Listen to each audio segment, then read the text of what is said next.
Civil services కానీ ఏదైనా competitive exam కానీ ప్రిపేర్ అవటం అనేది పెద్ద ఛాలెంజ్, అది అందరికీ తెలుసు. ఈ ప్రిపరేషన్లో అప్స్ అండ్ డౌన్స్ చాలా వస్తుంటాయి. చాలా సందర్భాల్లో కాంపిటేటివ్ ఎగ్జామ్ కాబట్టి మనం ఫెయిల్ అవుతామేమో అనే భయం మన మనసులో మెదులుతూ ఉంటుంది. భయం ఉండటం కొంతవరకు మంచిదే, యాంగ్జైటీ ఉండటం కూడా మంచిదే.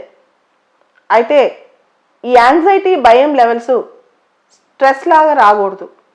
ముఖ్యంగా మన చుట్టూ సోషల్ ప్రెషర్ కనుక స్టార్ట్ అయితే, అంటే పేరెంట్స్ కానీ ఫ్రెండ్స్ కానీ చుట్టూ ఉన్నవాళ్ళు కానీ రిజల్ట్స్ ఎప్పుడు వస్తుంది, ఎగ్జామ్ ఎప్పుడు జరుగుద్ది, ప్రతిరోజు కొన్ని వందల క్వశ్చన్స్ అడుగుతుంటే గంటకి మనం ఏం చేస్తున్నామో గమనిస్తూ ఉంటే ఆటోమేటిక్గా మనలో స్ట్రెస్ లెవెల్స్ పెరిగిపోతుంటాయి. ఎగ్జామ్ ప్రిపరేషన్ ఉండాలి, అది మన చాయిస్ అయి ఉండాలి, అంతేగాని దానిలో ఒక ఫోర్స్ ఉండకూడదు. ఆ ఫోర్స్ ఉంటే కనుక చదివేటప్పుడు చదివేదానికన్నా ఆ ఫోర్స్ అనే ఫీలింగ్ మనలో ప్రెషర్ పెంచేస్తుంది అనమాట. కాబట్టి స్టూడెంట్స్ అందరూ కూడా వాళ్ళు కాంపిటేటివ్ ఎగ్జామ్స్ ప్రిపేర్ అవుతే వాళ్ళ పర్సనల్ లైఫ్ ఎంత సెక్లూడెడ్గా ఎంత ఫ్రీగా ఉంటే అంత బాగుంటుంది. ముఖ్యంగా చుట్టుపక్కల ఉండేవాళ్ళు కానీ సొసైటల్ ప్రెషర్ కానీ, ఉదాహరణకి 10 రోజుల క్రితం సివిల్ సర్వీసెస్ రిజల్ట్స్ వచ్చాయి. ఆ రిజల్ట్స్లో అతి కొద్ది మంది పాస్ అయ్యారు, లక్షల్లో రాశారు.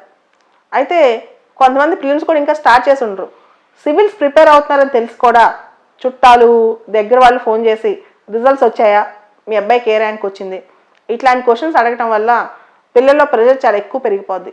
వీలైనంత వరకు కాంపిటేటివ్ ఎగ్జామ్స్ ప్రిపేర్ అయ్యేటప్పుడు ఎంతకాలం పట్టుద్దో ఫలితం రావడానికి మనకు తెలియదు. కాబట్టి సొసైటీకి ఎక్కువగా చెప్పకుండా ఉండటం మంచిది. మనం పలానా పరీక్షకి ప్రిపేర్ అవుతున్నాం, పలానా పని చేస్తున్నామని. ఇది ఎంత మంచిదంటే మనం గ్రాడ్యుయేషన్ చదువుతున్నప్పుడే కాంపిటేటివ్ ఎగ్జామ్ ప్రిపరేషన్ మొదలెడితే దీనికి కాలయాపన కూడా జరగకుండా ఉంటుంది.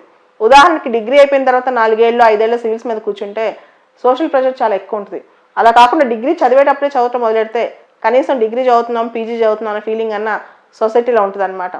సో మనం సొసైటీ కోసం చదవకుండా మన కోసం మనం చదవాలంటే మాత్రం మనం ఏం చదువుతున్నామో, కాంపిటేటివ్ ఎగ్జామ్స్ ఎప్పుడు రాస్తున్నామో ప్రపంచానికి ఎంత తక్కువ తెలిస్తే అంత మంచిది.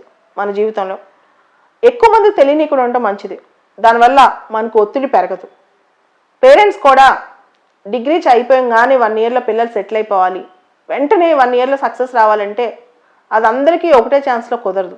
ఎందుకంటే ఒక్కొక్కసారి అనేక ఫ్యాక్టర్స్ ఎగ్జామ్లో వర్కౌట్ అవుతూ ఉంటాయి. ఇక్కడ ఇంజనీరింగ్ చదవడానికి 4 ఏళ్ళు, మెడిసిన్ చదవడానికి 5 ఏళ్ళు టైం పెడతాం. కానీ సివిల్స్ లాంటి ఎగ్జామ్లో మాత్రం 1 ఇయర్లో కొట్టారంటే అది అవ్వదు. చిన్నప్పటి నుంచే మీరు ఇంటర్, డిగ్రీ అప్పటి నుంచే కొంతవరకు అవగాహన ఉంటే 2 అటెంప్ట్స్లో అయ్యే అవకాశం ఉంటుంది, లేకపోతే ఇంకో అటెంప్ట్ పట్టే అవకాశం ఉంటుంది. మినిమం ఒక 2 ఇయర్స్ టైం ఇవ్వందే పిల్లలు వెంటనే సివిల్స్ పాస్ అయిపోవాలి, నెక్స్ట్ ఇయర్ కలెక్టర్ అయిపోవాలని ఆశించడం కూడా కరెక్ట్ కాదు. కాబట్టి మనం ఎంత లో ప్రొఫైల్ మెయింటైన్ చేసి ఎంత ప్రశాంతంగా సివిల్స్ ప్రిపేర్ అయ్యి ఆ ప్రిపరేషన్ ప్రాసెస్ని ఎంజాయ్ చేయడం మంచిది, రిజల్ట్ కోసం వెయిట్ చేయడం కన్నా.